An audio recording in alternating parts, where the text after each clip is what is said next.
Hey everyone, welcome back to the channel.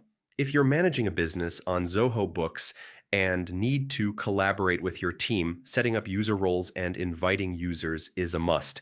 In this 2025 guide, I'll walk you through the entire process step by step so you can control access, assign responsibilities, and keep your books secure.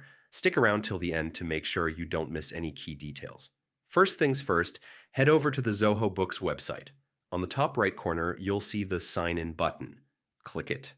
You can log in with your Zoho account or simply use your Google account for a quicker sign-in.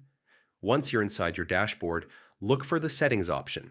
This is usually located in the sidebar or at the bottom left corner of the screen.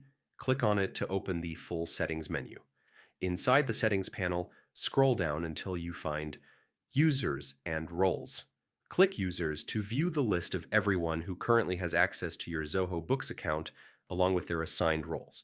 Now, to add someone new, hit the Invite User button in the top right corner of the Users page. A form will pop up ready to capture their details. Here, type in the person's full name, make sure it's accurate so you can easily identify them later. Next, enter their email address carefully because this is where the invitation will be sent. A small typo can delay everything, so double check it.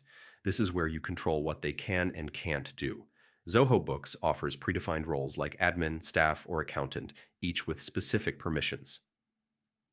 Choose the role that best fits their responsibilities. For example, an admin can manage everything, while an accountant might only need access to financial data. After reviewing all the details, click Send. Zoho Books will instantly send an email invitation to the new user. Once they accept, they can log in and start working with the exact level of access you've set. And that's it. You've successfully set up user roles and invited new team members in Zoho Books. With the right roles assigned, you'll keep your financial data secure while letting your team collaborate smoothly. If you found this tutorial helpful, don't forget to hit that like button and subscribe for more step-by-step business guides. Thanks for watching, and I'll see you in the next video.